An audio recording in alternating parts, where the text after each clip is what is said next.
It's June 15th. Oh my gosh, time flies. Stand up and sing it with us.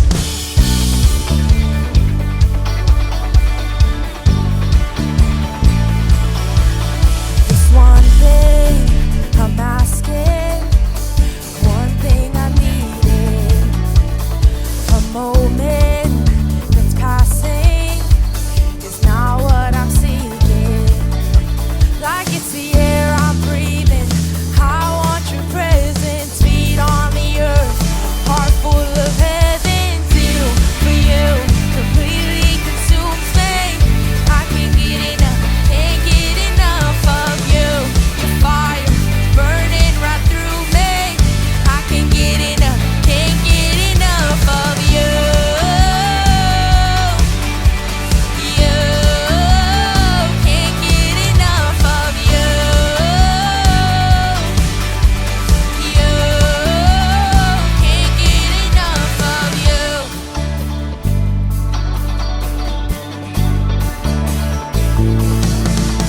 I'm after your spirit more than a feeling.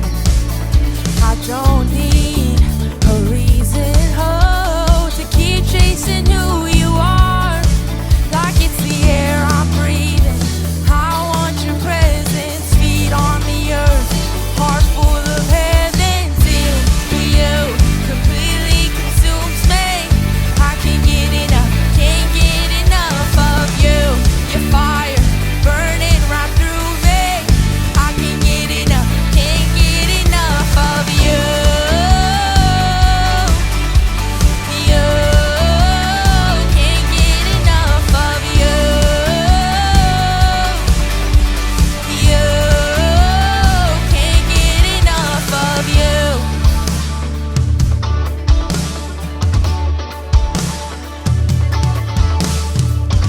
Every beat is yours, you can have it all. Take over like only you can. All I'm reaching for, you and nothing more. Take over like only you can. Every beat is yours, you can have it all. Take over like only you can. All I'm reaching for, you and nothing more. Take over like only you can.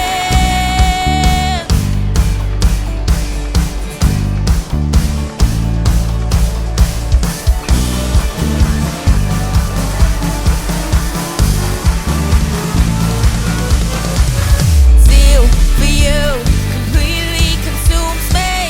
I can't get enough, can't get enough of you.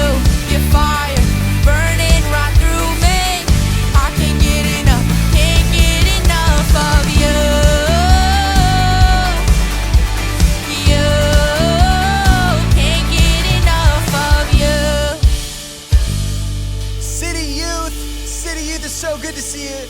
Come on, give God some praise right now. Man, that was great. Give it up for Sam Ballard. Sam is amazing. She's a student leader. She's in high school. She's amazing. Now, let's calm everything down. Let's recollect ourselves and watch this video coming up. City Youth, welcome back to another week of City Youth online. It's been so fun having all of you joining in our small groups, joining in, watching, worshiping with us, and just participating in everything we've done. If you haven't noticed, the last 2 weeks, we haven't had like a full structured message. And a big reason for that is because we've seen and noticed that the conversations that have been happening in regards to our topic of what's next have been extremely powerful. And so as far as the last 2 weeks, from what I've heard, so many amazing, cool stories from your conversations and the time that you've had together. And today we're actually going to talk about a few things specifically. I'm not going to need to go into great detail just because I want to have you go back to your groups and continue to have this conversation. But today is just the quick little snapshot because I think it's important to understand when it comes to what's next in our lives when we are with God. our expectation of what's next should be set properly. And so what do I mean by this? When we look at the stories in the Bible, all the different ones in the Old Testament and in the New Testament of what's next, you can notice and see that actually in these stories, every single person probably had an expectation of what that was going to look like. So for a lot of the disciples, Jesus just walked up to them and just told them, come and follow me. And to us, that might not make total sense. You might not totally understand why Jesus said that the way that he did or what. A little bit of context for you to understand is in that day and age, every single person actually went through school to become a priest or a rabbi, something of that nature in the church. And if you didn't cut it, if you didn't make it, that was actually determined by whether or not a rabbi decided to take you on as their disciple, their person that they were going to train up. And so if you weren't chosen to do that, you basically went off and you did something else. You were either a fisherman or you worked in the market or whatever it might be. And so the cool thing about Jesus and what Jesus did was actually, if you notice, every single person that he recruited, they were people that were the ones that didn't make it. They were the people that didn't make the cut. And you would think that Jesus would be like, no, I want only the best people. And the thing is actually, it's not that they weren't great people. It's just that the people that were around them gave up on them way too quickly. And so what I want to encourage you with is, so that the reason I mentioned all of that is because actually the Pharisees would walk up to them when they were students, and they would tell them hey, come and follow me. And so the disciples, the thing is that they understood a few things. They understood that it was going to be completely different than what their friends went through and what things looked like for their friends, for sure. Because all their friends that did get selected and it was yes to them becoming disciples, it was never by some random guy that walked up to them. It was like a Pharisee, it was somebody, a rabbi, somebody that took them on to teach. So they knew that was going to be different. And actually what a cool picture is of the disciples is really the picture of David. If you look back and you see the story of David, you can see that David, there was a time where he was out in the wilderness. So he was running away from Saul because Saul was the current king of the day, and he felt intimidated by David and was actually trying to kill him because he didn't want David to take the throne from him. And so in this place, we actually see that David, he really could have just been super annoyed, frustrated, and just honestly angry with Saul. And I'm sure that he felt some of those emotions. But one thing that we see that was consistent was that David actually never, he actually cut off a piece of Saul's robe once. And even when he did that, he felt so bad. He felt so bad for just doing that to a man that was actively trying to kill him, which is wild. It's bizarre. But the point of this is that actually when David was out in the wilderness, he didn't just sit on his hands and wait for somebody to save him. Actually, the Bible talks about how he started to raise up people that were out there, the outcasts in the wilderness. And why is this important?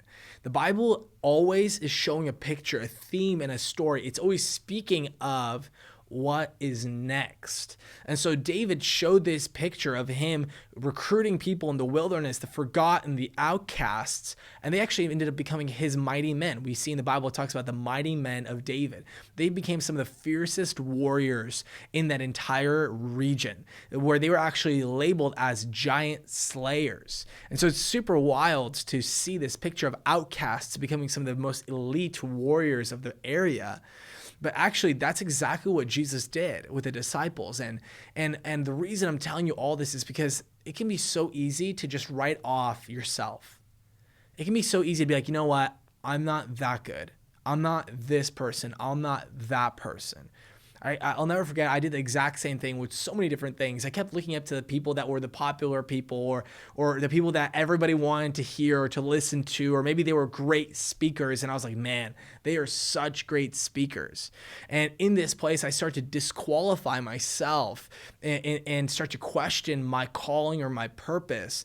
But I want to encourage you with something that actually, when it comes to what's next in your life, the things that God's actually prepared for you, they are going to be scary sometimes. And what I mean by that is not scary like a horror movie, but scary in the sense of like they can be daunting or intimidating to even think about doing. Like for those of you who maybe are scared of public speaking, here's the thing when it comes to being scared and fear is oftentimes fear and being scared, it's actually just the tool of the enemy to try and hinder or make or diminish your calling and make you afraid of the very thing that you were called to do.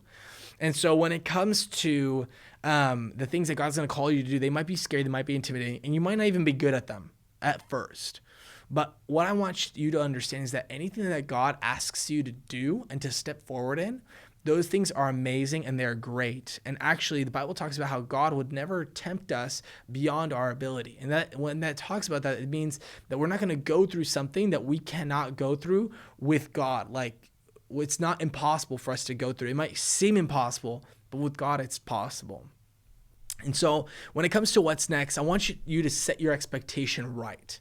And what your expectation should be is not for fame and glory and to be recognized by millions of people. Actually, Jesus never lived his life as a person that was trying to be recognized by the millions and the trillions. He actually just loved on individuals. And so we actually see that picture over and over and over again, whether it's the woman at the well or the man at the pool of Bethesda. Every single time he did something, he was just really caring about the one person.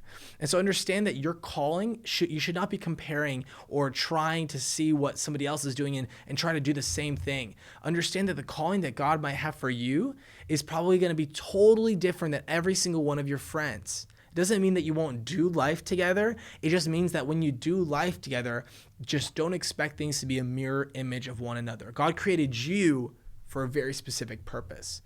So when it comes to what's next, your expectation, what your eyes are being set on, your heart is expecting. Expect God to do something great. Expect God to do something good through your life.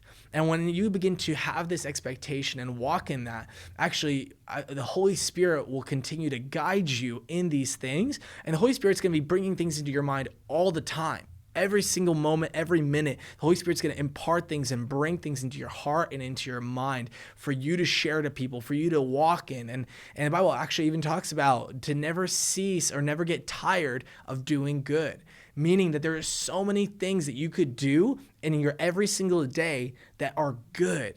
And so have this expectation. Expect the Holy Spirit to prompt things, to shape things, to show you things to do in your every single day. So as you go into your groups and have these conversations, I just want to encourage you to have that expectation that God has something for you to do, and it is good. So I love you, City Youth. Don't forget, we have a couple of things going on. We have camp. If you have not registered for camp, make sure to register for camp. It's going to be amazing. It's going to be super, super fun.